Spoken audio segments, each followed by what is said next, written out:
Welcome back to the Based on History podcast and one of my favorite segments, Things John Got Wrong. Now, for the Battle of the Bulge episode, I didn't get a whole lot wrong, not to toot my own horn, but one of the things that I forgot to mention in the podcast that someone had said, hey, make sure you talk about this. And I said, oh, yeah, of course I'm going to talk about that. Then I went ahead and completely forgot to talk about it. So the thing that I kind of forgot to talk about was the Panzerlied tank song that they sing in the movie, and is one of the most famous scenes in the entire movie, and kind of revitalized this song for other militaries to use it in different manners and things like that. But it's the song when Robert Shaw's character Hessler goes down into the bunker. He wants to meet his new tank commanders, and he's worried that they're too young and they're just boys and they haven't seen enough combat or don't have enough experience. And then one of the young, scrappy Nazis looks around and he breaks out into the Panzerlied, and then they all start singing, and this inspires Hessler that, you know what, we may be young and we may not have the experience, but because they sing this song, we can win.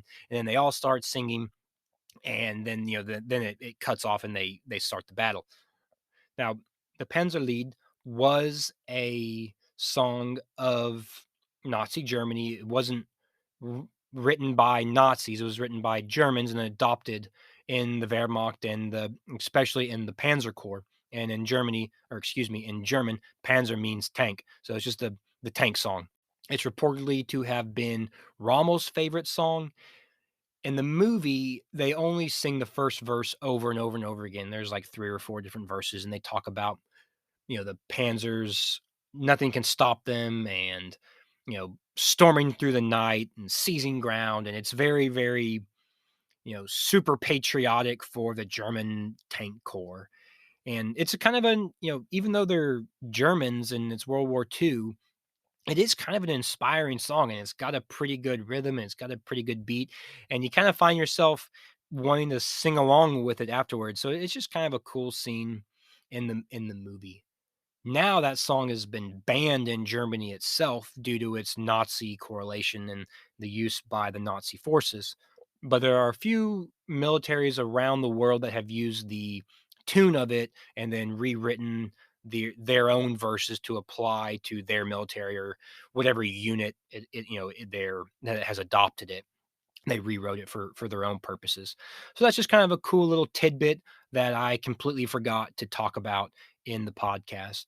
So before we dive in, we're going to hear a word from our sponsors, and then we'll get started with the American Sniper episode of the Based on History podcast. This episode is brought to you by Alexis Night Photography.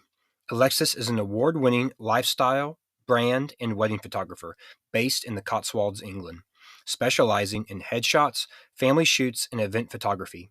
Alexis has over 20 years experience. You can find her work and contact her for all your photography needs at alexisnight.co.uk. That's Alexis, KNIGHT.co.uk. We are also brought to you by Design Weaver Textiles. Based in the heart of the Cotswolds, Philippa Weaver of Design Weaver Textiles is a hand-tufted rug designer and maker with a passion for British craftsmanship. With 20 years of experience designing carpet for high-end hospitality, she is uniquely suited to bring a fully bespoke design and make service to you, taking care at each stage to provide a beautiful and truly unique work of art to your interior landscape. You can find her on Instagram at Design Weaver Tex. Again, that's at Design Weaver Tex. We are also brought to you by Vanguard Cattle.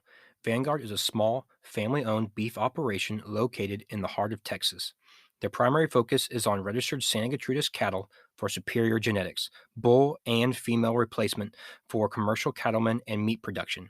Vanguard's family roots date back to the days prior to the Republic of Texas. They take much pride in offering strong, sound genetics and beef to other Texas families. You can find them on Instagram and Facebook at Vanguard_cattle or via email at vanguardcattle@gmail.com. Once again, that's at Vanguard_cattle or via email at vanguardcattle@gmail.com.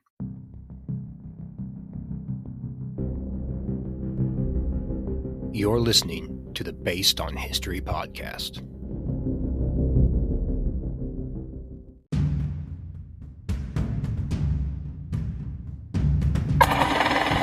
All units, Irene. I say again, Irene. And we're gonna kick him in the ass. We're gonna kick the hell out of him all the time, and we're gonna go through him like crap through a goose. You tell him I'm coming, and hell's coming with me, you hear? Hell's coming with me! That they may take our lives, but they'll never take our freedom! Are you not entertained? Are you not entertained? Is this not why you are here?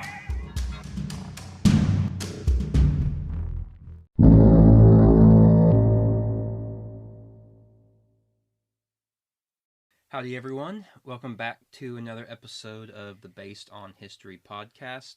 I'm your host, John Nidick. As always, I'm joined by my beautiful wife, Alexis. Hello.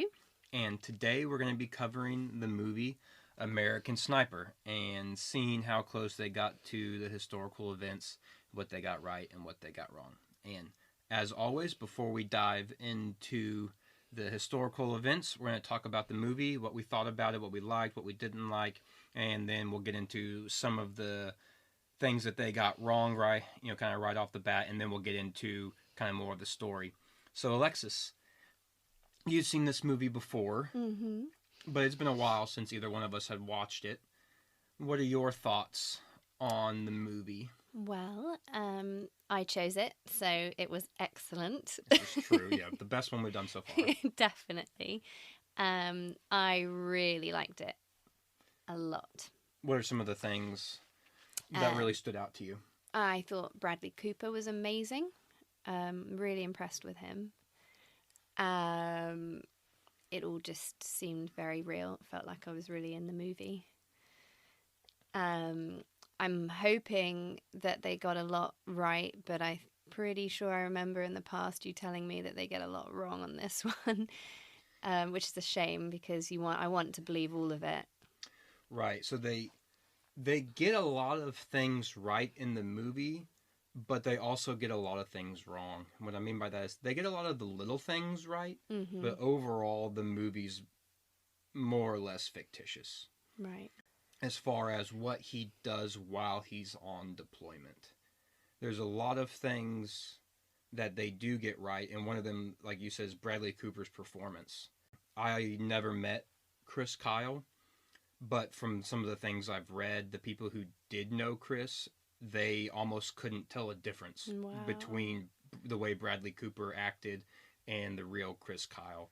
He was nominated for an Academy Award for Best Actor for his portrayal of Chris Kyle. He didn't win. Who got it that year? I don't know.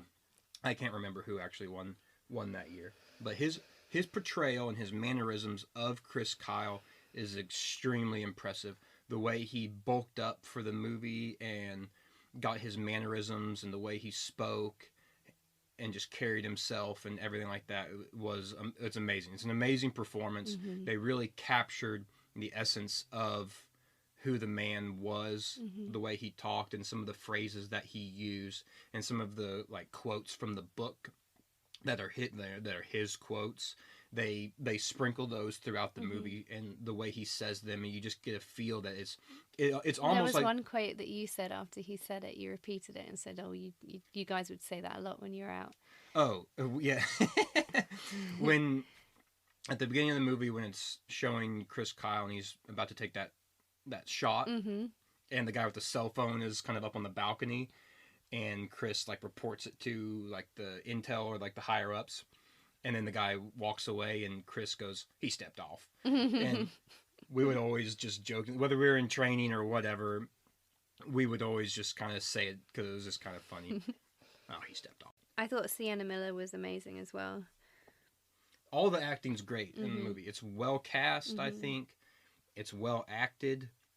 It's well shot. The way they filmed it. It's an impressive movie in and of itself. I like it as a movie. But when, especially, and you kind of know where I stand, everyone knows where I stand on the historical accuracy of movies, but when you're taking essentially a biography of this man and telling his story, and then you get so much wrong of his life, mainly with his So deployment. he told his own story, did he? In his He wrote a book called American Sniper. right. He wrote it, and that's what the movie is supposed to I be see. based on. And So he wrote it after his full deployment. yes, after he got out of the military, he wrote the book. Okay. And almost nothing is like it is in the book. Oh. It's a They shame. just make up stuff out of the blue. Now there are some individual scenes that actually happen, but they happen differently than they do, or they happen differently in real life than they do in the movie. And we'll get more into that as we start talking about the chronology. Did you like the movie? I like the movie if it was a fictional movie about a made-up guy who was a sniper, a SEAL sniper in Iraq, and did these missions. I would love the movie if it was just plainly historical fiction. It's frustrating to me that they've taken someone as well known and as well respected as Chris Kyle, who, when they started making this movie, was still alive, and by the time it ended, he had been really? killed. I didn't realize that. And That was they he was killed during the movie. They completely do a disservice to him, his memory, his reputation, his service. It frustrates me when they've someone who I respect, especially coming from the sniper community, who, like I said, never met but looked up to and respected his capabilities and what he was able to do, and then they completely just take a crap all over. I wonder what he would have thought of it. I bet he would. I bet he would not be happy. So, I think they do a great job. He was definitely. He didn't seem from the movie. He didn't seem like what you would call a glory hound. No, he's not. I would not call him a glory hound. There are some people who would. So he probably doesn't like the fact that he's kind of. No, I mean he's not. He's not portrayed as a glory hound in this, but I mean, whether it was his number of kills accurate, or did they bump that up? So we'll talk about that. Okay. We'll talk about the number of kills, because that's kind of one of the things that's kind of like debated. Right. In the movie, I'll just say they do an accurate representation of the number of kills he gets in the movie. Okay. But and we'll get to why that's up for debate. But I don't think that he would like. I don't think that he would like it. I know a lot of military guys that don't like it, who have read the book, and they know what he really did. And the things that he did are, in my opinion, much more impressive than the things that they portray in the movie. I don't know why they made things up when the things that are real are more amazing. I think what they do a really good job is capturing the essence of Chris Kyle as a man, and capturing the essence of his aura as a sniper in the war in Iraq. They do an amazing job in doing that. But as far as telling the story, they get it all wrong. Right. They get it all wrong. Did he as a person have anything to do with inspiring you to become a sniper, or were you already on that path? No, I'd already wanted to be a sniper, and him specifically didn't have anything to do with me wanting to be one. But anybody in the sniper community knows who Chris Kyle is. There's a few other really famous snipers that everyone knows who they are. When you go to sniper school, you learn about them, and you study their ways and the weapons they use, and you how have they. one on your screensaver on your computer. The one that was on my computer is Simo Haya. He is Finnish, and he is the sniper with the most kills in history. How many? Something like 250 or 350 or something like that. I'd have to look it up. He fought in the Winter War, which was when Russia invaded Finland right on the eve of the start of what we consider World War II.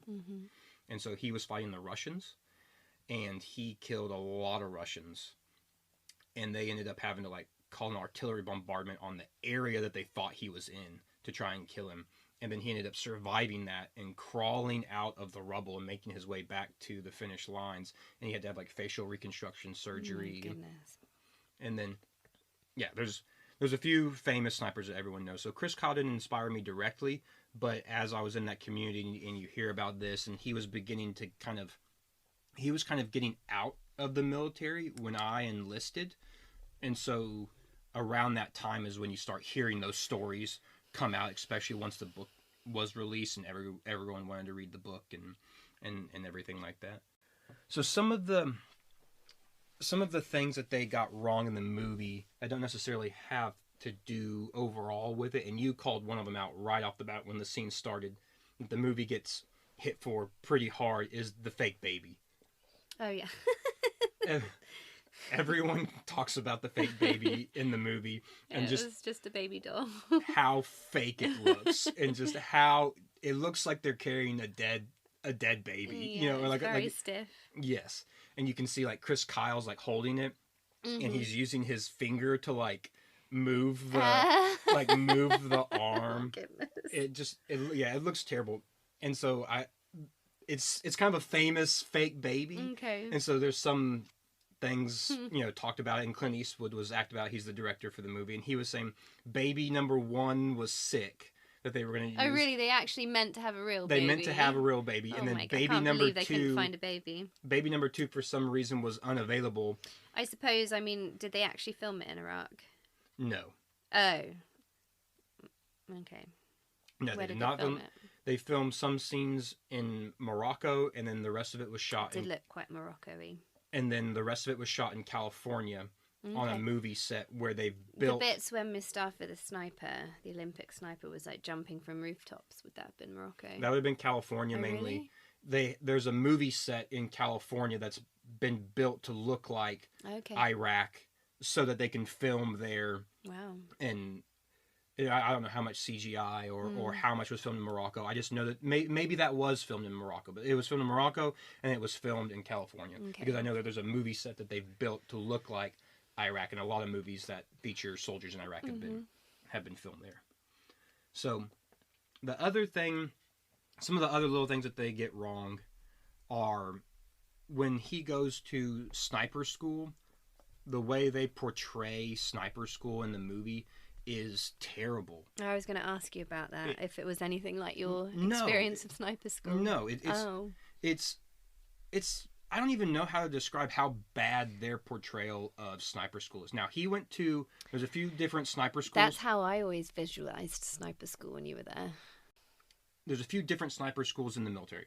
You've got Army Sniper School, you've got Marine Scout Sniper School, and then the Navy SEALs now have their own sniper school. And Chris Kyle went to the Navy SEAL Sniper School. Now, some of the other Navy SEAL snipers, they went to the different schools, but he went to the Navy SEAL specific one.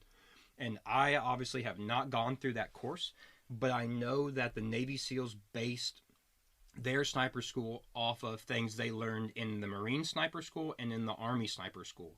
And I can guarantee you their sniper school is similar to what I went through. And it's nothing like what the movie portrays. Now, I'm not saying that Hollywood has to like give away trade secrets of the military, but there are things that they could have done to show what sniper school actually was like. And there's documentaries out there. There's like surviving the cut style documentaries that do sniper school. The information is out there to at least semi accurately portray what he went through. And he talks about it in the book. He talks about, and there were similar things that I did and that all snipers go through. And in the movie, it's a joke. They're just on this little platform in the desert shooting at these targets off in the distance, and he has that super stupid scene where he shoots the snake and he's like, I'm better when it's breathing. It's just ridiculous. It's bad. It makes me cringe to watch that scene. And I've watched a couple YouTube videos of other snipers reviewing it, and they all just laugh and think it's a joke. It's pretty good Hollywood, though, isn't it? Oh, it's bad Hollywood. Is it? Yeah, I mean, I enjoyed it. It's what Hollywood thinks sniper school is like. So they didn't even portray it Right. So it's bad. It's bad Hollywood. Well, I'm just referring to that snake scene. I liked it. Oh, I see. It's very dramatic, Mm-hmm. but it's bad. It's laughable. Some of the other things they got wrong are they make him seem like he's this old guy when he enlists. They say he's 30 whenever he enlists. He was 24 when he enlisted. I don't know why they. By the time. Maybe just because Bradley Cooper was a bit older. maybe, but so he was kind of known as like an older guy in the SEAL teams. Mm-hmm. That's kind of later on in his career, as he had been in the military for a while and built up his So they reputation. didn't have that many years of Bradley Cooper to make the movie. I mean, they could just say it was. They didn't even have to say it. They didn't I guess they make people younger all the time, don't they?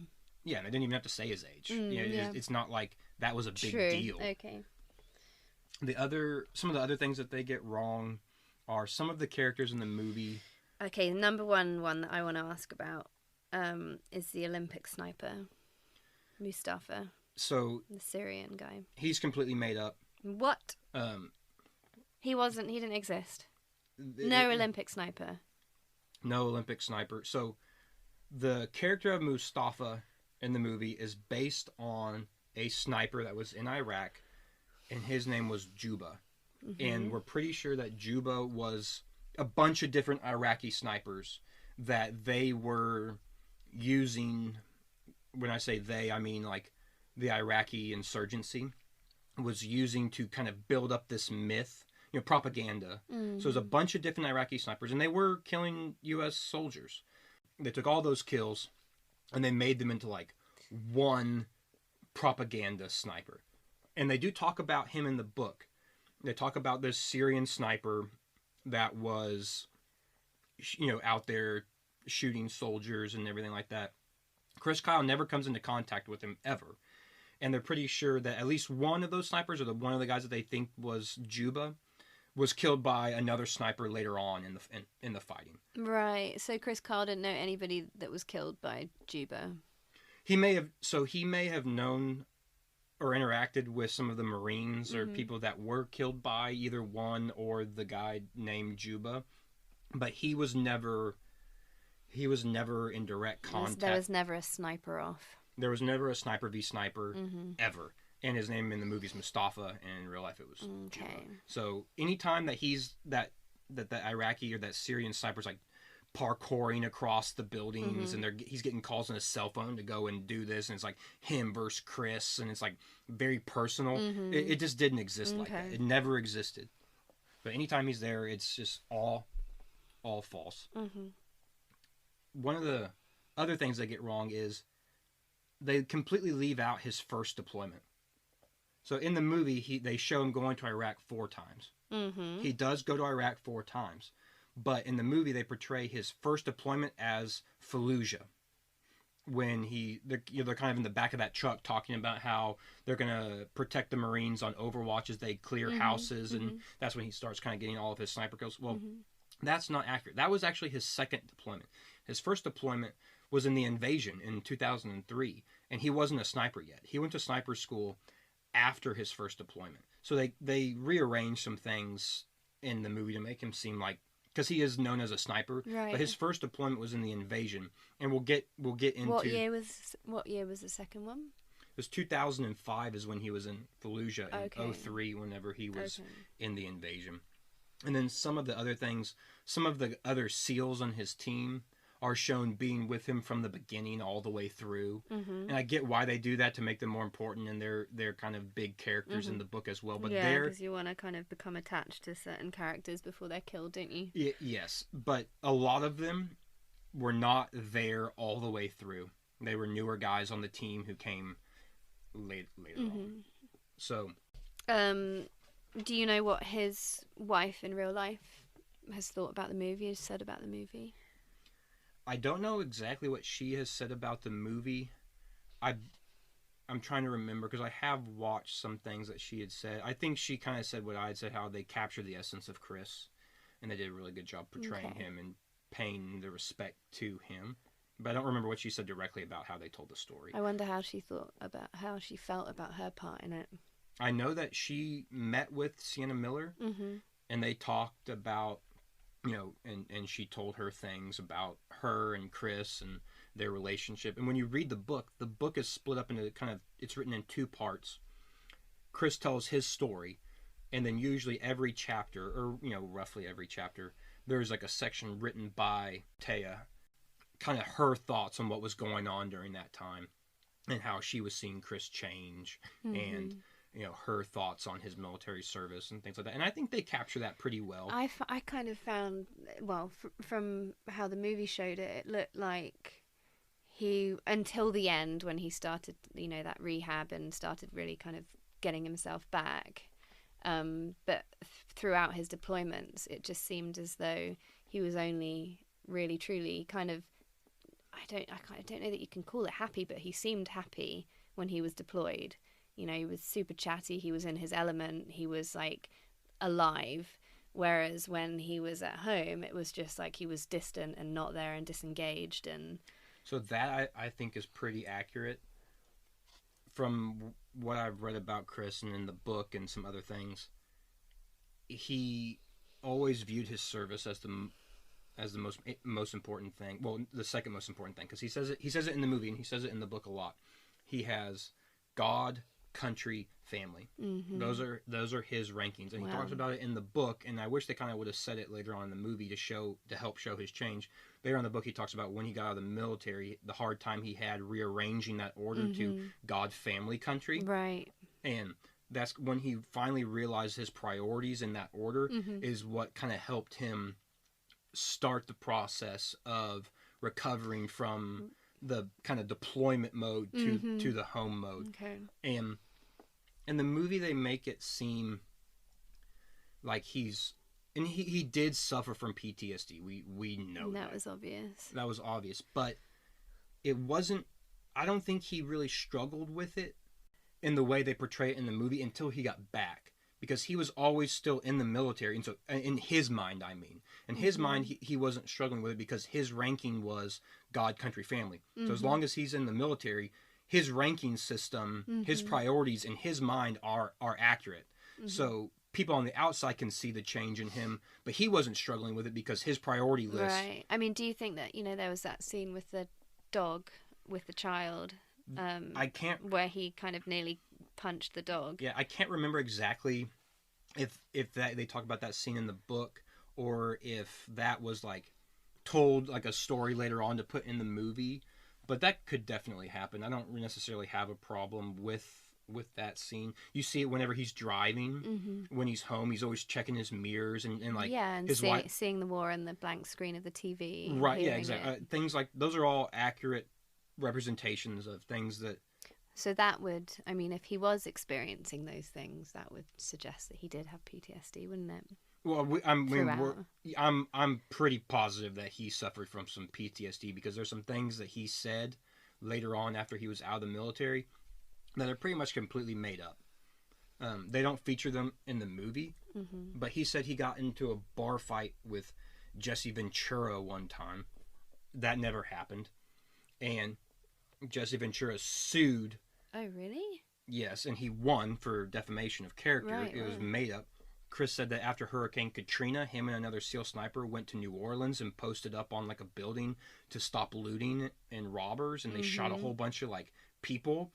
We're 99% positive that never happened, ever. And he also said that he was robbed at gunpoint in a gas station where he shot the two guys who were trying to rob him. And the police showed up, and they basically told him, like, you're good, like, we'll cover for you. So is lying a symptom? So I think it is lying, but I think it's things that you think about that due to the PTSD can manifest themselves in such and create these false memories to the where they actually believe that these things happened, and they can tell you in detail about these false memories. Right. And then, but they never happened ever, and that definitely happened to Chris. It's been proven over and over. Did he shoot any children when he was out there for real? So, he did shoot some young people, but I don't ever remember him shooting any children. In the movie, that opening scene, and it cuts away, and then it goes back to it later on in the movie when he shoots that mom and son. In real life, there was no child there. It was just the mom. I mean, I don't know if she was a mom. It was just a woman. Okay. It was just a woman. And so they do that to, like, portray how serious, it is. And the scene where the little boy picks up the rocket launcher, that happens later on as well. He drops it and runs away. Right. So we'll just kind of start at the beginning of Chris's military service a little bit before. So he was a cowboy from Texas. Mm-hmm. He was working on a ranch whenever he decided that he was going to join the military. And Was he a Longhorn? so he didn't go to the University of Texas, but there's a lot of people who support them regardless. I think he went to a couple. Baseball cap on, didn't he? Yeah, he wore the Longhorn cap in the movie. I don't know if he did. Maybe he did. There might be some pictures of him wearing the Longhorn hat. He did a couple years at, I think, Tarleton, which is another college in Texas, but he never graduated. And so he was a cowboy working on a ranch for a little bit, Mm-hmm. and then he had always wanted to join the military, and at a certain point when he was cowboying, he decided that he wanted to join the military. So it wasn't the trade sent the planes into the. So in the World Trade movie, it's an Center. attack on one of the U.S. embassies. I can't remember exactly what country it was. Somewhere in the Middle East. Oh, that was the first thing, wasn't it? That's Yeah. the first Okay. thing. So he enlisted in 1999. So the September okay. 11th was in 2001. Yeah. So in the movie, they portray that there was this attack that inspired him to join the military. In real life, he had always wanted to join the military, and he had gone to a recruiting place and a recruitment office, excuse me. And the Marine or the Army recruiter was like out to lunch or something like that, and the Navy recruiter was like, "Hey, come talk to me," and told him about the SEALs, and he wanted to be elite, and so he ended up joining the SEALs. In the movie, they show him basically like going straight to BUDS, which is called Basic Underwater Demolitions, Mm-hmm. and that's not exactly how it works. In the Navy, you have to pick what we call MOS, like your job in the military, and go through that train. So basic Navy, like basic training for the Navy. Then you have to go through your AIT, which is like your advanced individual training. So like for your job specifically. And then after you complete that, then you would go to BUDS. And so it's like if you wash out of BUDS, you have a job that you have to fulfill your contract. So you would just go back to your normal job in the Navy, swabbing the deck or whatnot. I think Chris's job was in military intelligence, so he would have done Okay. that if he had failed BUDS. Is that failing becoming a SEAL? Yes, if he had failed Right. becoming a SEAL, then he would have gone to see. Navy intelligence. And Did he actually get married just before he deployed? yes, so the way he meets Taya in the movie is mostly accurate. I mean, the conversation they have is like almost like word for word from the book about her sister dating a SEAL and him kind of convincing her that he's a good guy and stuff like that. And they started dating while he was doing his advanced training, because you have BUDS, which is like the Navy SEAL basic training, then you have another advanced course that the SEALs go through that kind of gets their advanced individual training for being SEALs, and then they go off and do other schools to make them these elite, well-trained soldiers. And so they met during that time. And then basically right after he got married is when he shipped off to his first deployment. Okay. And she was pregnant. Okay. So And they did have 2 children, I'm guessing. they did have 2 children, Mm-hmm. yes. So kind of the home stuff is more or less accurate. It's really what he does in Iraq. So his first deployment is not covered at all in the movie. They skip it completely. Okay. And the first deployment was in the invasion, when the U.S. is invading Iraq. Right. And he fought in 2 major kind of battles in the invasion. The first one was the Battle of Al Fall, which is like the waterway that kind of it's like a shipping canal. Iraq only touches the Persian Gulf like in this one itty bitty tiny little strip, and so they've dug a canal from the river down so that they can receive and do shipping through that area. There's oil platforms, and that's kind of where the oil refineries are and things like that. In the first Gulf War, they set those all on fire, and it was like raining oil down everywhere. And so their goal for this attack was to seize all the oil platforms, seize all the oil refineries, and seize that area so that the Iraqis couldn't destroy the oil and set it all on fire. And it, it's like a natural catastrophe when oil's raining down all over the place. Also, some people could say because we wanted the oil. But regardless, it was a strategic point that needed to be taken from a from a battle aspect. Who owns that oil now? Iraq. Okay. So the SEAL teams, the Polish special forces, which are called GROM, and British special forces, the commandos, They attack from sea, air, and land onto these oil platforms and this oil reserves, and they fight their way on, and there's a battle there, and they take the whole area and they secure it. Then they move up north to this place called Nasiriyah, which is kind of along the way to Baghdad. So they're kind of securing these points so that the supply chain and other troops can move up towards Baghdad. Mm-hmm. And Nasiriyah, there's stiff resistance in Nasiriyah. There's a lot of fighting. There's a lot of fighting along the canal itself. And Chris is engaged in a lot of battles there. Nasiriyah is also where Jessica Lynch was captured. Have you heard of Jessica Lynch? No. So it was this army convoy that took a wrong turn and went into an unheld or un-US held part of the city and got separated and cut off. Now, part of the convoy was able to break through, but part of it was cut off, surrounded, and they were either all killed or captured. And then I think later on that year, or the next year, something like that, there was a Special Forces, Delta, SEAL team, and a few other people that did a raid and capture and rescued Jessica Lynch and brought her back. And then that So Jessica Lynch was in the military. She was a private in the army. Mm-hmm. She was like a truck driver. Okay. And she was captured, and then there's this whole big mess of things that happened afterwards where the military tried to kind of use her as like a propaganda tool, and they told her story and they got a whole bunch of things wrong, and it turned into this whole mess, and she ended up having to testify about these things, and she never wanted it to be that way. It's a big propaganda mess from the military standpoint, but that's where she was captured. Chris wasn't involved in that directly. There's fighting all over the place, but that's kind of his first deployment, is an initial push into Iraq involved in the fighting in kind of southern, like kind of southeast Iraq, and taking the oil platforms, taking the city of Nasiriyah. And he's engaged in a lot of heavy fighting in that area. And then he comes home after that, and then he goes to sniper school. So then he becomes a sniper. So his first deployment.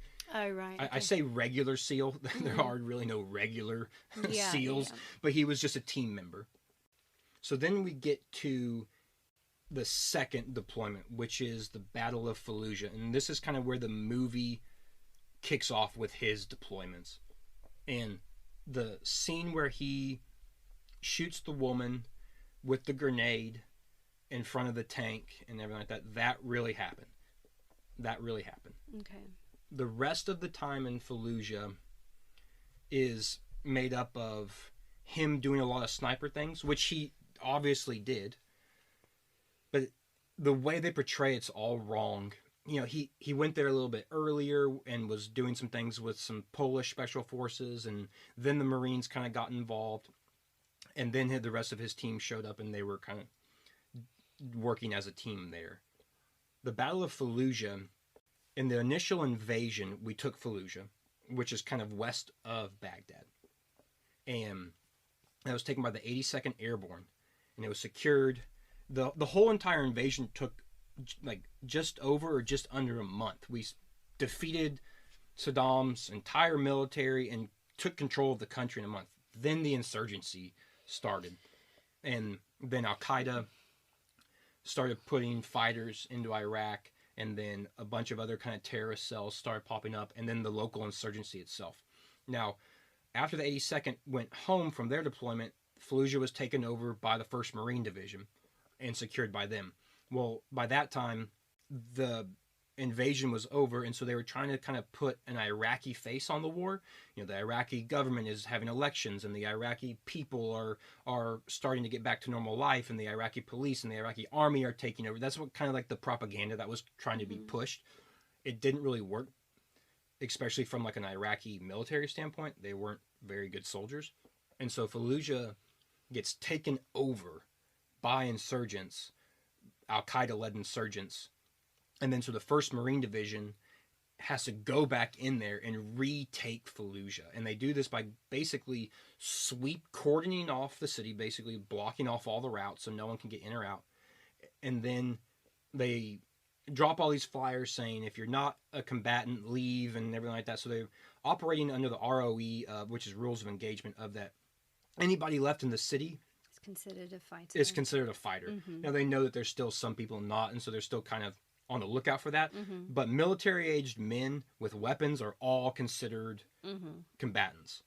And the Marines are going to go house to house and basically sweep through the city, rooting out every insurgent. And that's why Chris gets a lot of kills, because he's up in Overwatch areas. Mm-hmm. Look, like they portrayed in the movie. Some of this is accurate, where the Marines are clearing the houses and he's looking out for other snipers and guys with rocket propelled grenades and just fighters in general. And he starts racking up a lot of kills. And in the movie, they portray it as he like goes down to the street, like to help. Like, Yeah, I was going to ask if that happened in real life. that does happen in real life. He does go down there and start clearing houses with the Marines. Mm-hmm. But he's in the movie, they make this big deal of him being like wanting to get down there to help the Marines and like help and then them. he takes charge. And then he takes charge. But the first house they clear in the movie is the one with the sheik in it. Mm-hmm. And then it goes off and the SEALs like do their own thing about capturing this guy named Zarqawi. So he doesn't actually, in the movie, he doesn't actually do really anything with the Marines on the ground Right. to, help keep them alive. He goes off and does SEAL team things to try and get this high value target. In the book, he does a lot of clearing with the Marines and showing them some things and helping them out and things like that. Now, Zarqawi is a real guy. He was the face of Al-Qaeda, one of the faces of Al-Qaeda in Iraq. There's some debate on his importance, how high level he was, but he was an high level Al-Qaeda operative in Iraq, kind of coordinating the insurgency, especially the foreign fighters coming into Iraq at that time from Syria, Jordan, and everywhere else. In the movie, it's like the SEALs are going to go and get him. That never happens. It's all made up for the movie. His job is an Overwatch sniper, and he goes down and he helps the Marines in the street, and they get into multiple fights and all of that. But they never like meet up with the CIA, and they never go meet with the sheik, and they never go and try and like do these special operations to get him. They do, but not Chris's unit. Right. Okay. And there are also some intelligence to say that Zarqawi left Fallujah before the battle even started. He was never there during the battle and when they were looking for him. And this guy named the Butcher with the drill. Mm-hmm. There is a guy that they kind of call the Butcher of Fallujah, but he's nothing like what they portray in the movie. And did Chris Carr have anything to do with him? No. Okay. No. It's I mean, his interaction with those characters is all made up. It's all fiction. Okay. Now, Zarqawi was later killed in Iraq. They tracked him to like a meeting house and then they bombed it and they killed him. And the guy who's considered like the Butcher, he's later caught by some SEALs, but not Chris's team, and then he's tried for war crimes and then hung by the Iraqi court system. Right. So okay.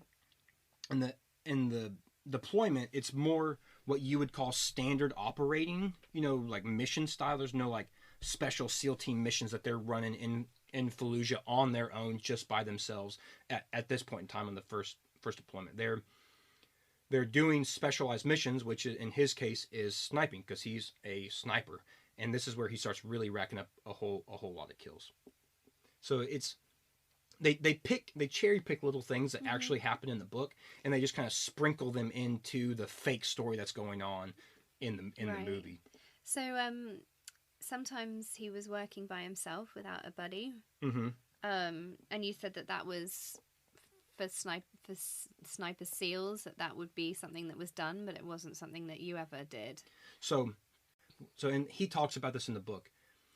So SEAL snipers, when I say working by themselves, I mean he is on the gun and he's doing all of the shooting and spotting by himself. Right. There would always be other people there with him. Whenever it just shows him in a room by himself and there's no one else around, is completely inaccurate. They would always have people there to provide security, and also they would work in shifts. So there would be one sniper who's like sleeping, and then there'd be one sniper on the gun, and then they would swap shifts and things like that. So but he wouldn't be the only sniper. No, there's a few scenes where he's just by himself there for hours. It would never happen. It would never happen like that, and it didn't. It didn't happen like that. Now, in the Army, we always have two guys watching at the same time, a spotter and a shooter. And sometimes the spotter is using like a big spotting scope because it can power down farther than the rifle scope can. And other times, depending on the situation, we would have the spotter using a just a different sniper rifle. Mm-hmm. We've been using his scope as the spotting scope, and his role is just a spotter. Depends on what we're doing and things of that nature. And in the Army, if we're using 2 rifles, one would be using like a bolt action high powered rifle, and then one would be using like the semi-automatic kind of mid, more or less mid powered. So you have multiple capabilities all there to be able to provide different types of fire. The SEALs kind of do it a little bit differently. Okay. But there would always be a security element there, and they talk about in the book. They clear and sometimes they show it, but the scenes where he's just by himself, it never would have been like that. And what about how they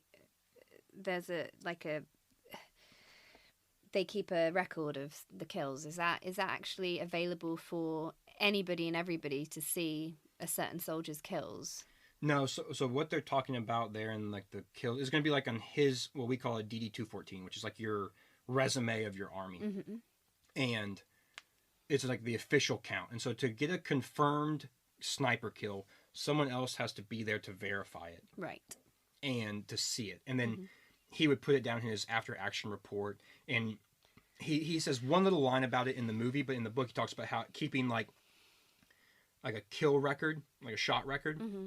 So that basically to protect him in case there was ever like any doubt as to who he shot, or there was like, and it happened a couple times in the movie, and that is accurate. Like when he's talking to those officers in the office, and they're saying, the guy was holding the Quran. Right, yeah, that's in the book. He shoots a guy carrying an AK-47, and they record it, and he has witnesses and everything like that. And then later on, someone says, "Oh, well, his wife said he was carrying a Quran," and he's like, "Well, I've got my shot record right here. I don't know what a Quran looks like, yeah. but I know what a rifle looks like. I know what an AK-47 yeah, I mean, he knows what a Quran looks like too, but he's just... Yeah.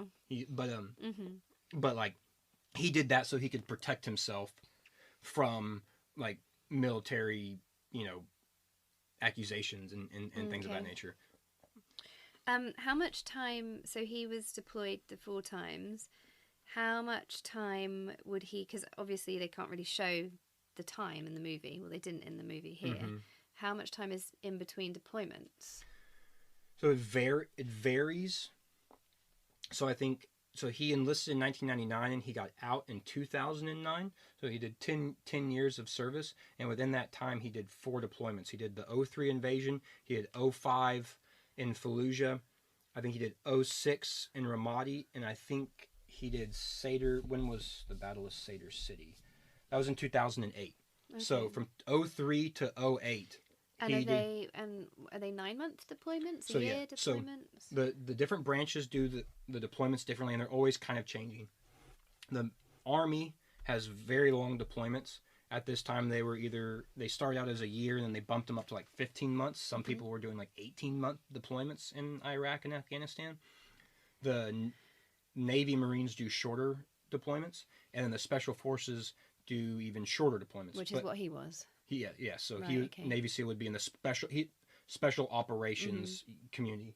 But at that time, he was doing 9-month deployments. Some of them are a little bit shorter, some of them were a little bit longer, just for various reasons of moving troops around and what was going on. But more or less, he was doing 9-month deployments, which 9-month deployments is basically what everyone does now, because they realize that 15-month deployments is too long for soldiers to be in country. It leads to a lot of other problems.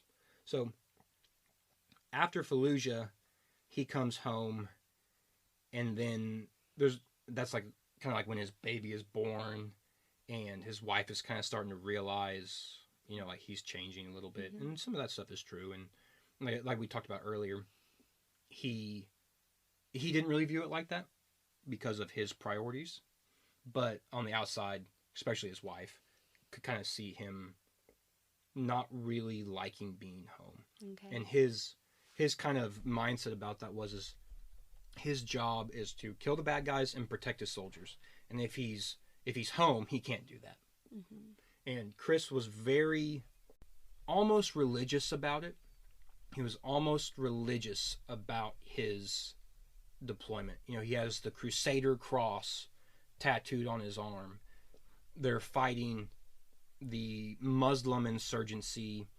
He's viewing it, it's a jihad, so it's a religious war from their side, and he's viewing it as an attack on his religion. He's viewing it as an attack on his culture, and he views himself as almost a righteous warrior. Mm-hmm. And so he can't fight this war if he's at home. Right. And so he is always wanting to go back. I mean, just from that aspect of how the movie has got him right, his personality right, do you think that maybe he would have been happy with that part of it? There are certain aspects, like I said, his portrayal of himself Mm-hmm. as just like who he is, I think he'd be very happy with. I think they capture Chris Kyle very, very well. You get that in the book, Yeah. and from how he was talking. In the movie, he uses the word savages a lot, Mm-hmm. and he referred to them as savages all the time. And he talks about the evil, seeing the evil. Uh-huh. He talks about that in the book all the time. I'd never seen evil like that before. These people are evil and things. Did he tell his therapist that he wasn't disturbed by the amount of kills that he had, but by those that he hadn't saved? I don't know if there's an exact scene in the book with the therapist, although he does go and see one later on. But I didn't really like that. And so he does say this in the movie. He says that I'm okay with all the kills that I've done. And I'm glad they said that, because the way they're portraying him is he's like having this kind of like breakdown from the killing. From the killing. Mm-hmm. And he never expresses any type of remorse ever for the kills and the combat. I think what more he suffered from was the death of the soldiers, not the killing of the insurgents. Right. I think that's kind of what really messed with him, because never ever did he ever express remorse. Do you really think that can really not affect somebody, though? Regardless of whether he thinks they're evil or whether it's the right thing to do? I think it can. I think it does. It just depends on the individual and how much they're exposed to it and things of that nature. And I'm sure it did affect him. I'm sure it affected him in ways that he didn't really realize. But I do think that he truly believed what he did was good, and he did not feel remorse for doing it. Yeah, that wasn't guilt that was eating him up. Right. The guilt that was eating him up was the guys that he couldn't save, the guys that died under his watch. Right. The guys, or US that were still soldier... dying when he wasn't out there. Exactly. I think that's kind of, like I said, every person is different. Everyone deals with these things separately in different ways and are affected by different things in different ways. But him specifically, I think that the killing was not really what was kind of eating at him. I think it was the death and the guys that he couldn't save while he wasn't in country. Mm-hmm. What about his brother? Was his brother really serving at the same time? Do you think that was accurate about how his younger brother was smaller and he kind of protected him at school? And yes. So I think his relationship with his brother's fairly well portrayed. His brother did join the Marines. His brother deployed to Iraq during that time and fought in Iraq. I don't exactly remember how his brother was affected. I don't remember that scene. There is no scene of him finding his brother on the tarmac, like loading up on the plane to leave. I just don't remember exactly, how the war affected his brother. But his brother was a Marine. His brother was a cowboy. His brother, looked up to him, and he kind of felt like he had to protect his brother and things like that. So I don't really have any issue with that, other than that the scene that he's like, his brother's all kind of, you can see he's like war weary. That just didn't happen the way it did. I'm not saying it didn't happen. Maybe they told a story and they're like, okay, how can we fit this into the movie? But he didn't like stumble across him when they were out there and see him as he was leaving. That never happened. Right. And so now we're kind of getting to his third deployment, which is the Battle of Ramadi, which is another city kind of near Fallujah. And after they pushed the insurgencies out of Fallujah, a lot of them went to Ramadi. And they started doing very similar things that they did in Fallujah. This time it was with the army. And they're kind of setting up... Is this what they were doing in the movie, or is this in real life? So this is in real life. Okay. In the movie, the third deployment is very, very short in the film. Right. In real life, it's not quite like the Marines were doing it, like street by street, house by house. The Army was kind of setting up areas. We're going to control this area, send out patrols. We're going to control this area and send out patrols. And then we're going to link them, and then we're going to kind of do it that way. but his role was very, very similar to what he was doing in Fallujah. A lot of sniper overwatch, a lot of moving around on buildings, getting Okay. into a lot of contact, pushing out way far beyond the line, giving intel, and being like a spotter, and scouting out the Mhm. area. They would go out, get up on a building with a bunch of SEALs and some other guys for support, and basically do Overwatch until they drew a whole bunch of enemy to them, and get in this big firefight, and then call on air support, and kill all of Okay. them, and and then the army would move up into that area to provide support, and then they'd secure that area. That's a little simplistic, but that's kind of an idea of what they were doing in Ramadi. So this might seem like a really stupid question, but why have they got Navy SEALs far inland? Well, you're asking a valid question. Okay.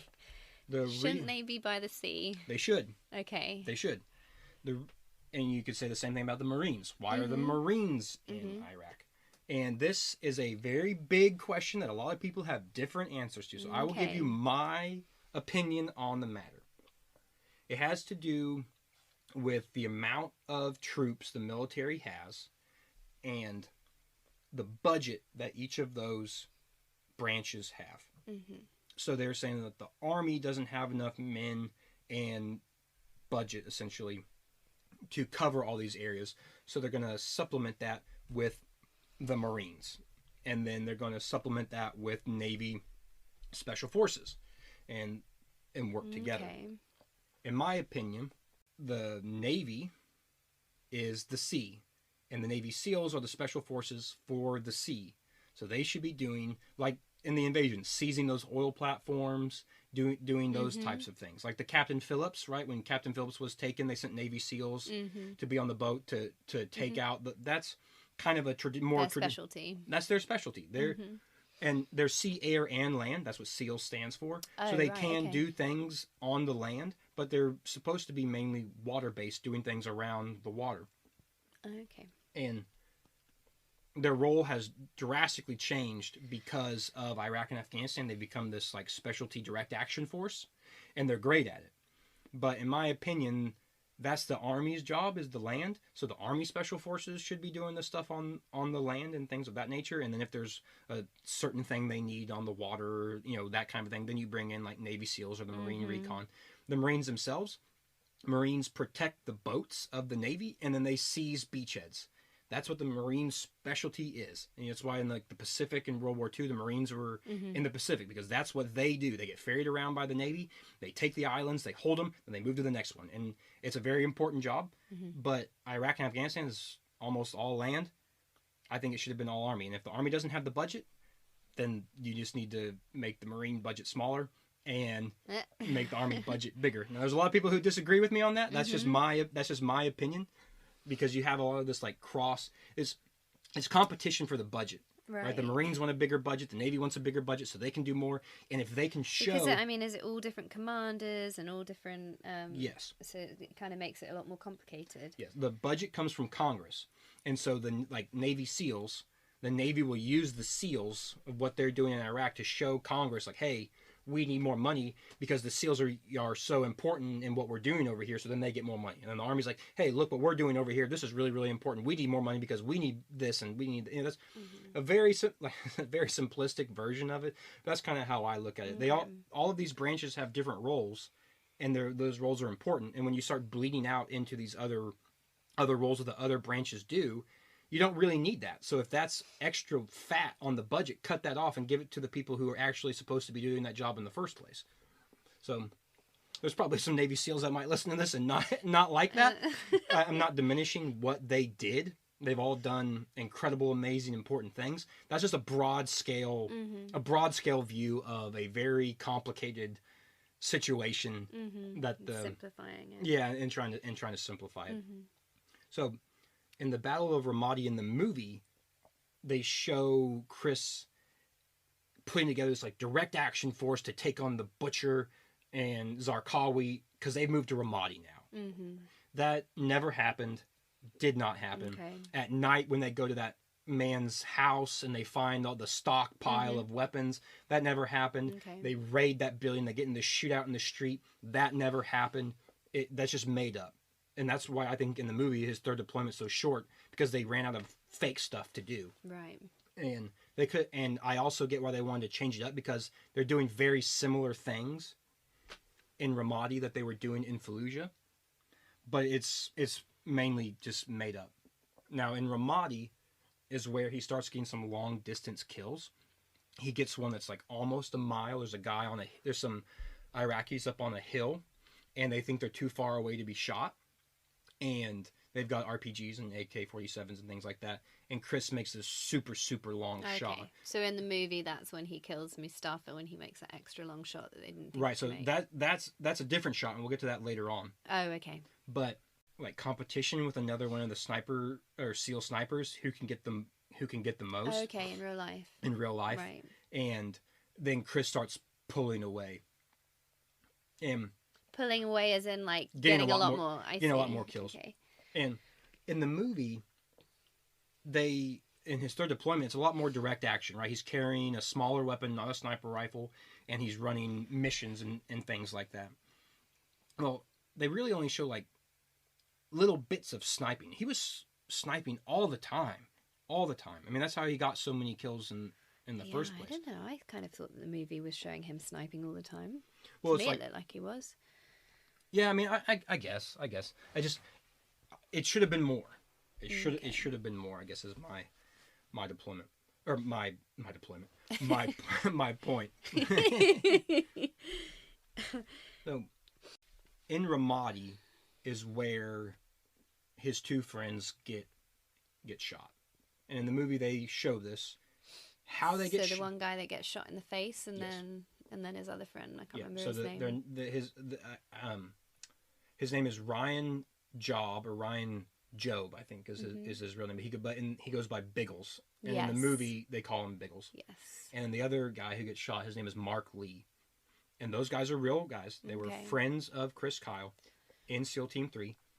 But when I said earlier that some of the guys weren't really like around yet, those two guys were newer guys. This was both their first deployment. Oh, okay. So they were not in his first two deployments. They were new guys to the team, and they were friends of Chris. And Because you said it doesn't usually work when you're deployed multiple times, that you get deployed with the same people each time. It doesn't work like that, no? So sometimes it does, sometimes it doesn't. In the special operating community, there's going to be a lot of the same guys because they're a smaller unit. Okay. They're not going to be moved around. They're not like a lot of the kind of more normal units are. So a lot of the same guys are there. Okay. But those two specifically and a few other ones were not there for the first two deployments. Now they are both shot in the same way that they are in the movie, but in the movie, the first guy gets shot by Mustafa, right? Yes. They're out on patrol, and in real life now, and Biggles gets shot, and it goes off his feed tray and into his face, and they secure the area, and they take him back. What's a feed tray? The feed tray. So he's carrying what in the Army we would call a SAW. In the Navy they call it like a Mark 48. It's a machine gun that fires really, really, really fast. Right. And the feed tray is where the box of ammo that sticks out from the side of the gun, and then the belt of the bullets lays over the top of it, and then you close this I was picturing when you said feed tray, something that was strapped to his helmet that his food was in. Yes. So he could eat. We all have these food trays that hang out in front of our helmets when we're out and about, just in case you want a little snack. And that's what the bullet hit, and then went into his face. Yeah. So there's this lever on the top of the gun that you close down on top of the bullets to secure it so it can fire. Okay. That's called technically there's a little piece of metal on the side that's called the feed tray. And the bullet hits it and ricochets into his face, and they think he's going to die. And they take him, and he's shipped off to Germany, where the Army hospital for people who are wounded in combat. If they can get him to Germany, their chances of survival skyrockets. And he survives. So that, but because he dies in the movie. well, he dies later on. Remember, Oh, he goes to yeah. see him in the hospital. Yes. So Does he die later on in real life? he does die later on in real life, Okay. but he doesn't die. He dies after Chris is out of the military.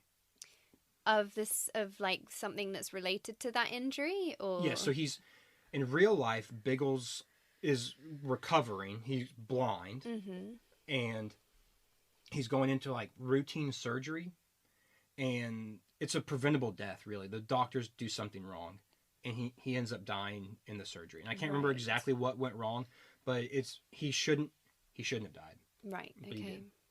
Now back to the movie and real life. He gets wounded, taken to the the doctors, and then they shipped off. They fly him to Germany. They get back, and they're like, "Let's go out again. We're gonna go back and we're gonna get these guys for wounding our friend." They go back out. This part is portrayed pretty accurate as it is in the book. They go to this building that they had some intel on, and they're clearing it, and they walk into an ambush. And Mark Lee is clearing a hallway and takes a shot right. He gets shot in the mouth, and it comes out the back of his skull, and he dies instantly. Okay. And then they kind of get put on hold.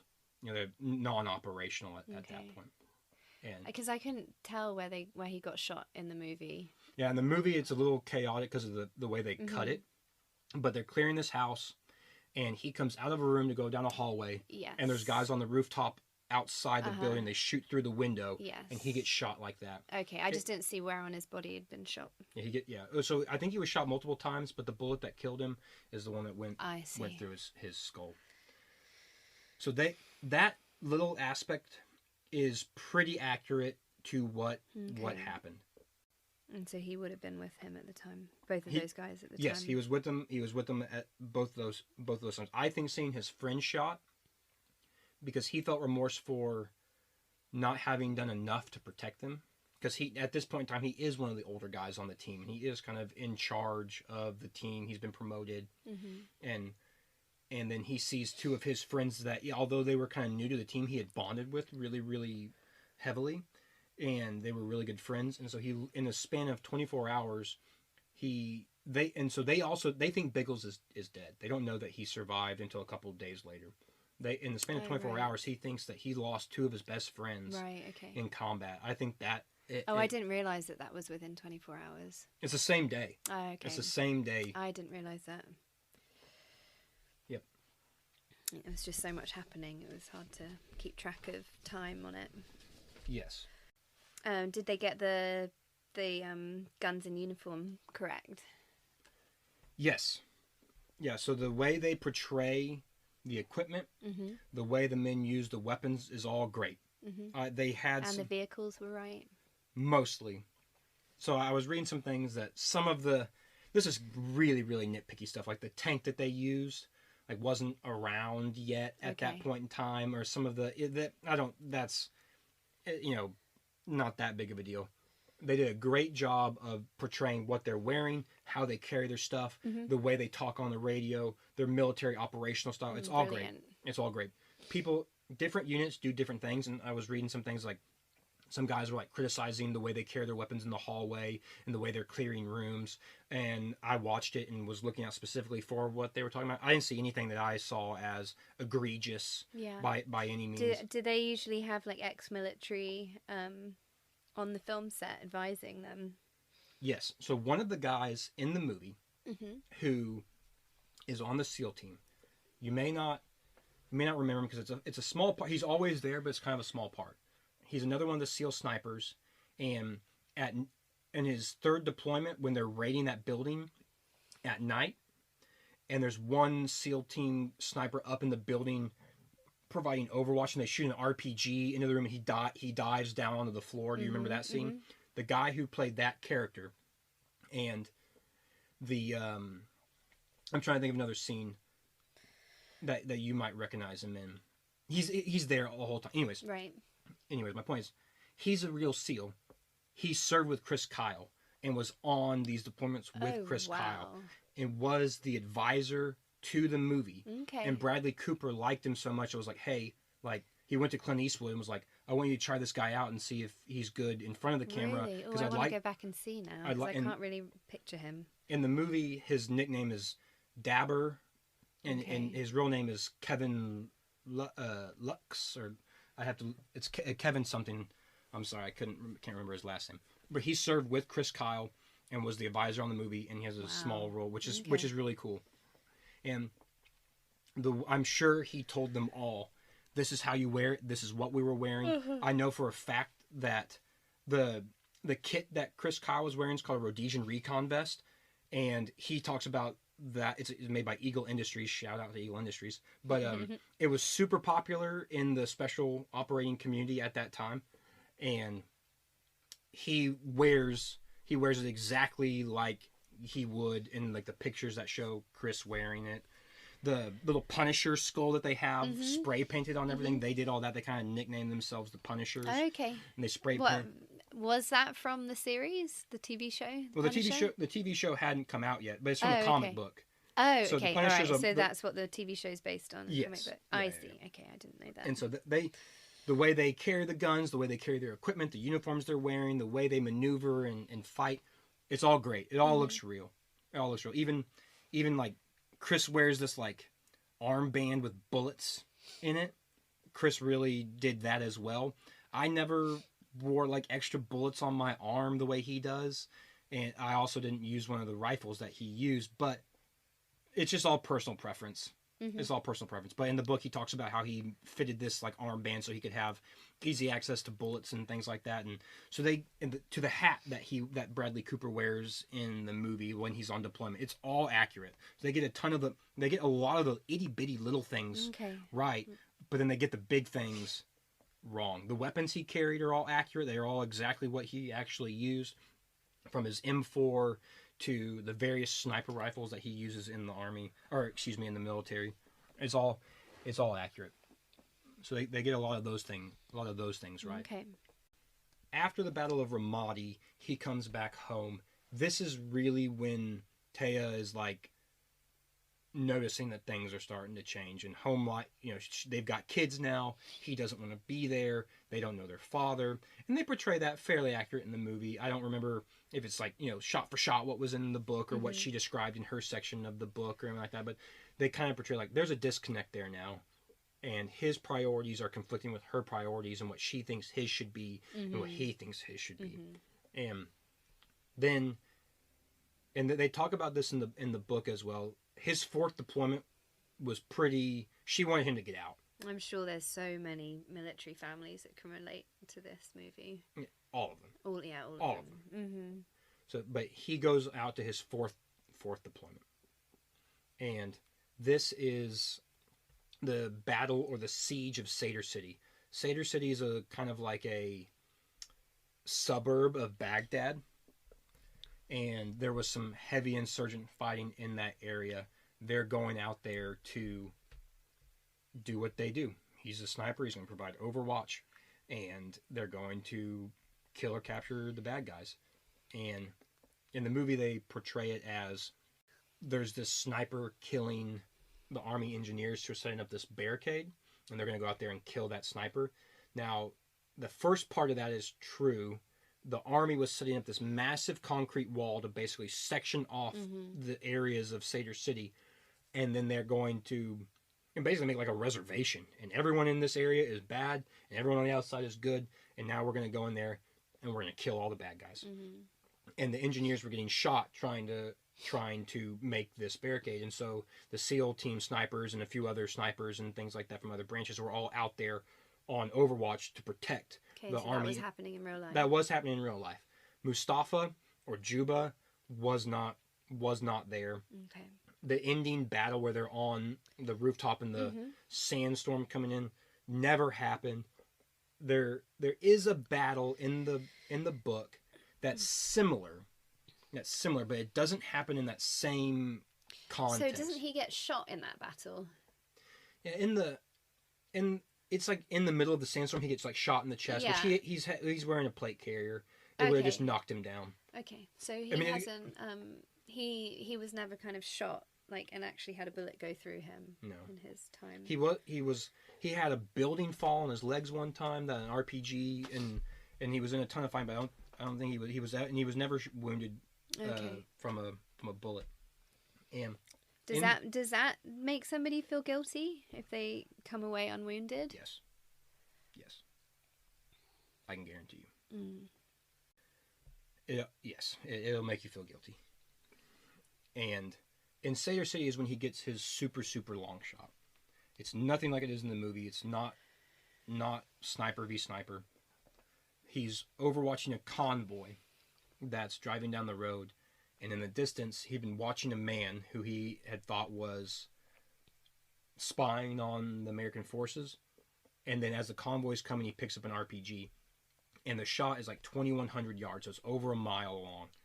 And Chris describes it as like the luckiest shot of his entire life. Everything, just went right. The magic sniper gods, kissed the bullet, and he makes this super, super long shot to take out this guy who was going to shoot an RPG at the convoy. It wasn't a sniper who had killed his friends. Okay. And, like we said earlier, that he doesn't, and it didn't exist. But you can see why the movie does that, can't you? Oh, yeah, I can see why they did it, but it's just, I thought it was cheesy. The whole the battle at the end in the sandstorm, I can't stand it. It's so bad. It's so bad.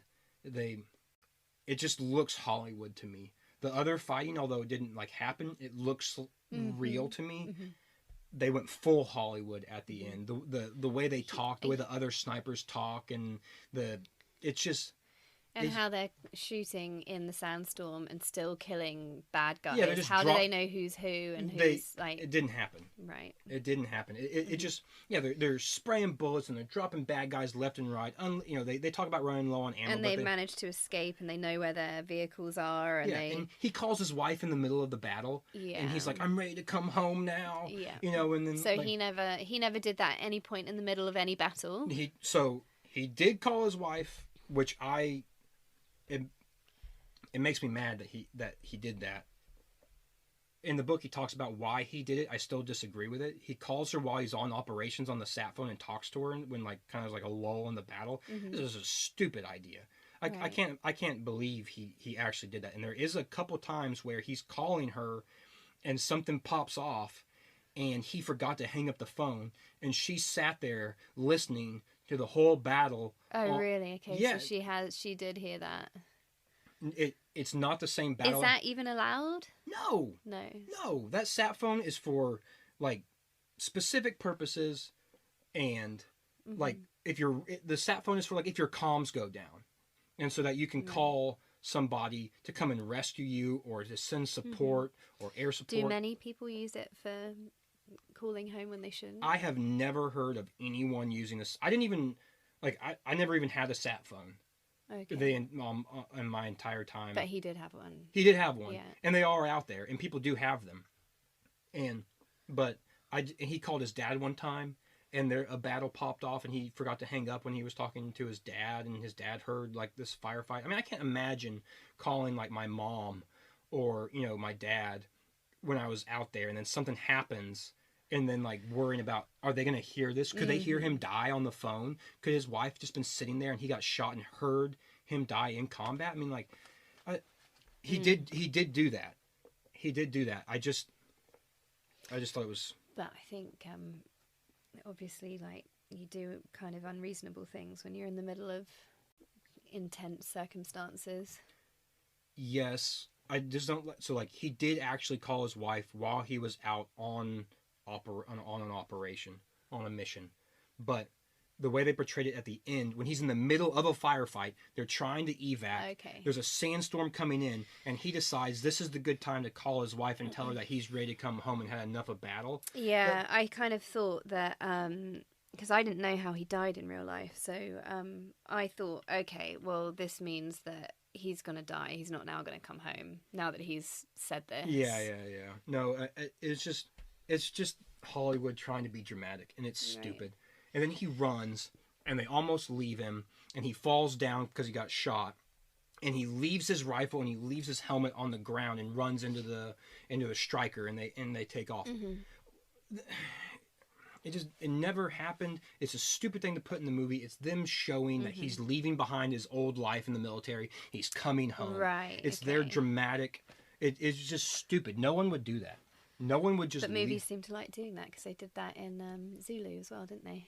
What? Not Zulu, Battle of the Bulge, where they all put down their weapons and walked home. Yeah, it's just like a Hollywood trope. Mm-hmm. You know, I mean, Chris Kyle would never have left his weapon on the ground in the middle of a fight. There is one time in the book where they were in a building and he forgot his rifle in a room. They went back and grabbed it and they got back in the truck and they left. They were not under fire. They weren't anything like that. So like he did accidentally forget it one time and then they ran back in and got it and got back on the trucks and left. But he never would have left his equipment on the ground like that if he could have said it's a bad scene all around. I can't stand watching that end fight scene. It's bad. In the movie, he comes home. He's out of the military now, and he's starting to readjust to home life, and he's having a little bit of a problem with that. And that's true. He did struggle with adjusting to home life because of the things that we talked about. His priorities, God, country, family, and now it's God, family, country, and he hadn't been there very very much, whether it's with training, with the military, being back home, or on his deployments. And so now, he's trying to find work and he's doing different things and he's struggling with his PTSD and things of that nature. He kind of begins to heal and he starts working with other veterans to help them heal. And they show that in the movie. He starts working with the wounded guys and taking them shooting and things like that. And he goes to see the therapist, and the therapist says, like, would it surprise you to say that the military has you listed as having 160 confirmed kills? And we'll talk a little bit about the kills real quick before we get into the end of the movie and the end of his life. How many kills Chris Kyle has is this up for debate. The military credits him with 160. That's probably not the actual number for a number of reasons. One of them being you only count confirmed kills. So, one, if he shot someone and no one saw it, that one wouldn't count. And two, if he shot someone and they were wounded and they crawled like behind like a wall and died, that doesn't count either. Right, which probably happens quite a bit. It would happen a lot. And so his number is probably much, much, much, much higher. And also, this is also his confirmed sniper kills. He also went out on missions when he wasn't in a sniper role and would have kills in that nature. So his kill count is much, much higher than 160. I can almost guarantee it. Now, back to the movie of him kind of working with these guys. He does a lot of other things. He starts a business where he trains people, contractors, military, things like that. And he begins to heal and get back to normal life. And his wife sees that, and their relationship begins to mend, and he begins to take an active part in his children's life. And that kind of, I mean, I'm not saying that he stopped struggling with, the war and his feelings, but he was getting better.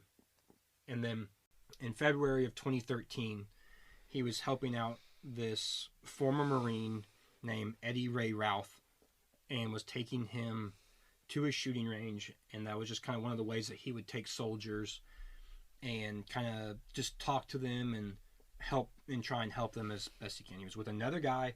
His name was Chad Littlefield, and they were going together, and they went out to the range, and they got out of the truck, and they were walking to go set up the guns, and Eddie Ray Ralph pulled out his pistol and shot both of them in the back and killed them. Oh my goodness. Multiple times. They didn't even mention it in the movie what happened, did they? They didn't mention it. I mean, they said that sentence at the end that he was killed by a veteran, but and obviously that guy that he was off with, he didn't come home. Right. But everyone they didn't say anything about the details of it. At least in the U.S., everyone knows. Yeah. Everyone would have known exactly how he died. He was already...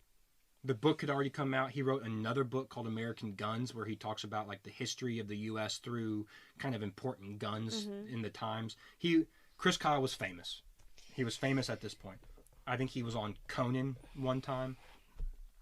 And so when he died... Is the guy who killed him still alive? Yes, he's still alive, but he's got life in prison with no chance of parole. And that's because he pled they pled guilty to him murdering And Chris and Chad. did he ever give any reasoning for it? He suffered from PTSD as well, although we're not really sure why, because his time in the military, he didn't really do a whole lot. He never was in combat, and maybe he has got combat remorse, but he was obviously unstable and dealing with a lot of other things. He was mentally unstable. Yeah, I mean, you can have PTSD before you even join the military.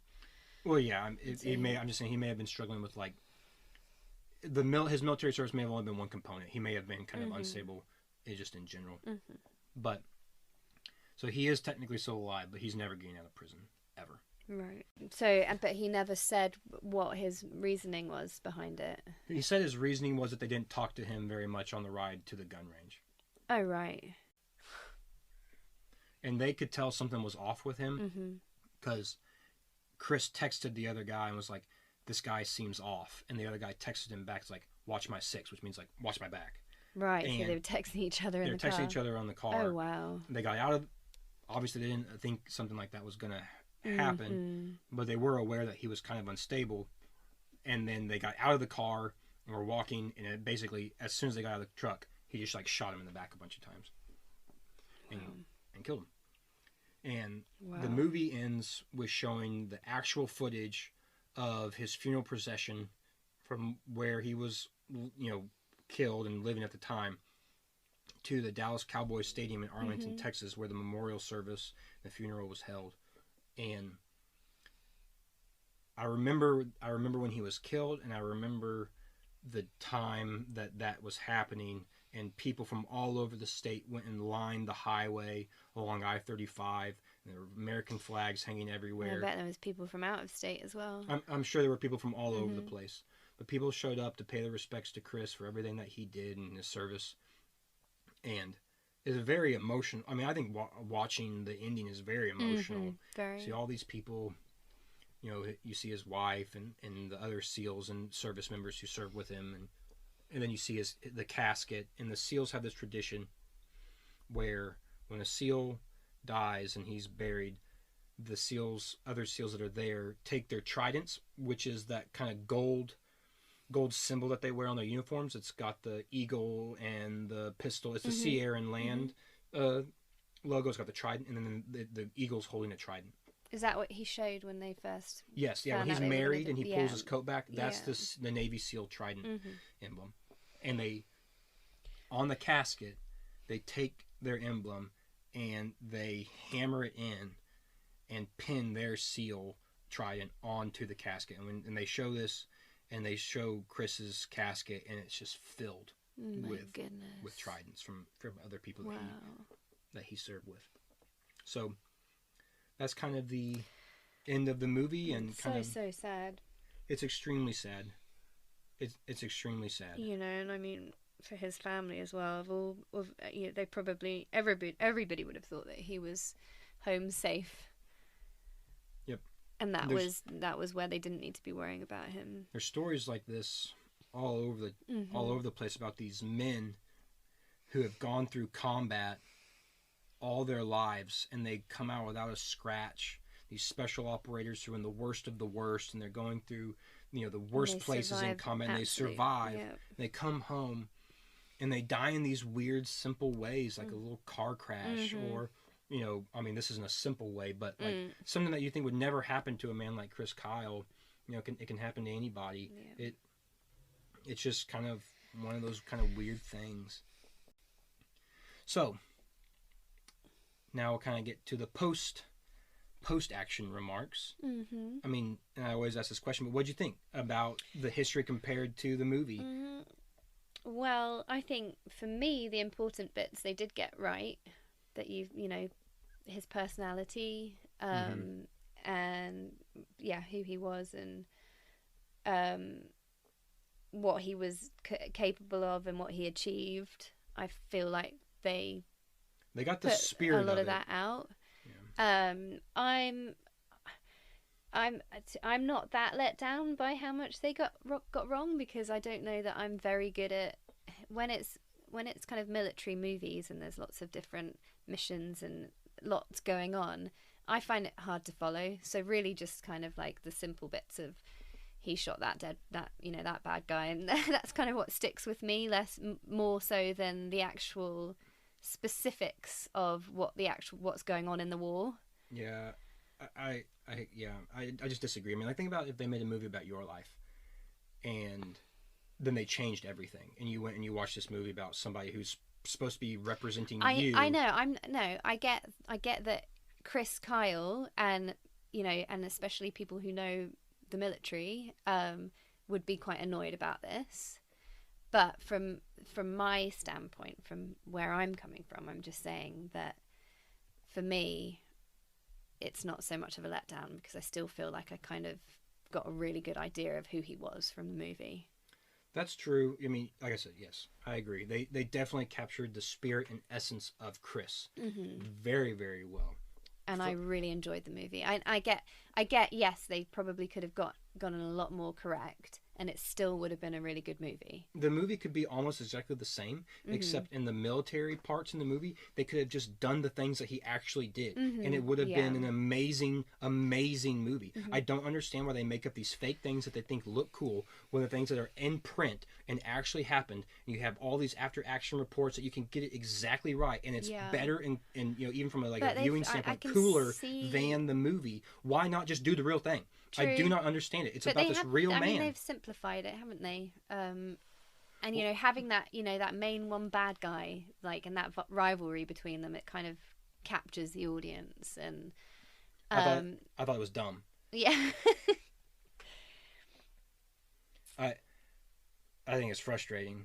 This man who's given his whole entire life to protecting his family and his country and all these other people, and you can't portray what he actually did. You have to. You think that you know better than what actually happened for this real man who served and was willing to give his life for his country, that you're going to make up stuff that you think is cooler than the things that he actually did. At least he had the time to write his biography, and that's out there. Yeah. So at least this isn't the only portrayal of... I understand that, but that's even another mark against Hollywood. The book was there. All you had to do was read the book and put the things that actually happened in the movie.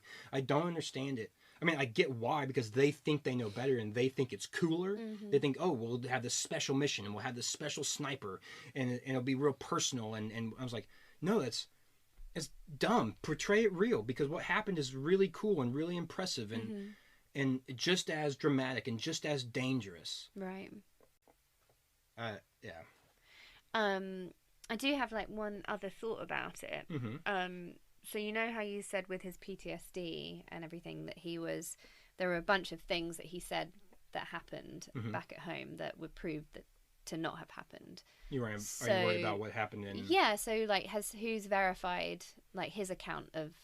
The battles? Of everything, yeah. Right, so as far as I know, and I did look into this because I had the same thought, that what if some of the things he said... Because there are people out there that lie about their service all the time.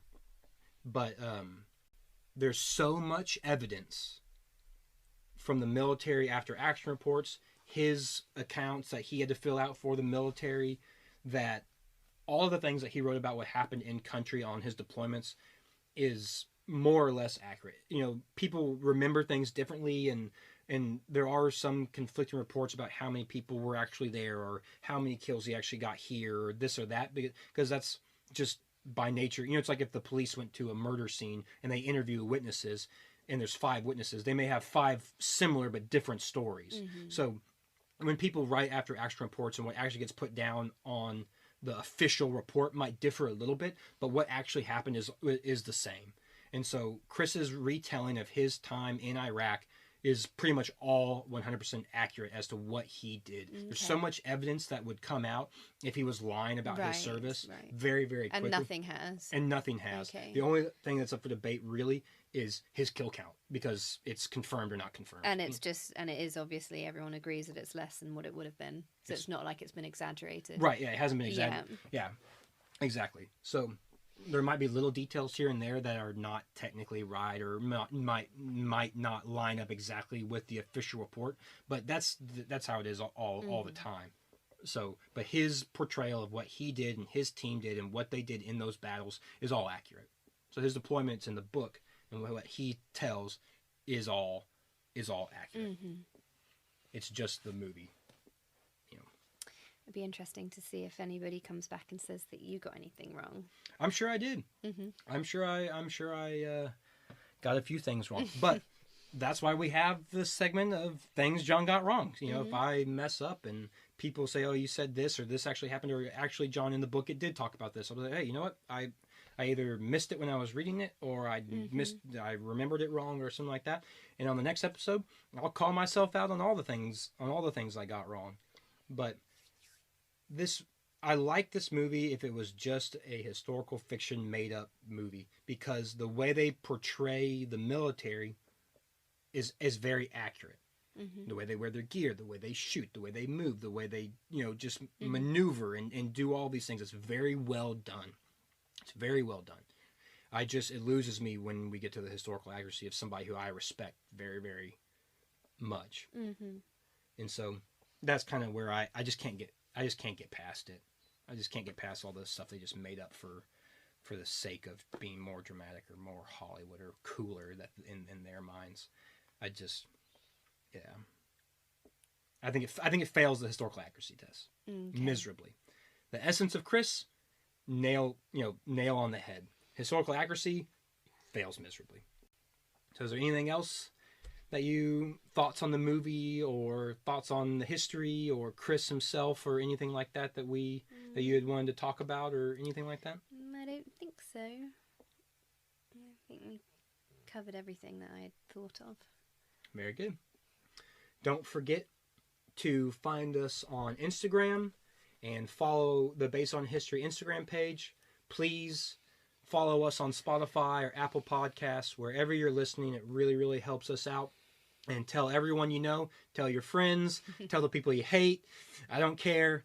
Get the word out, people. Help us keep the podcast going. Build the brand up. And we will see you next time on the Based on History podcast. Adios.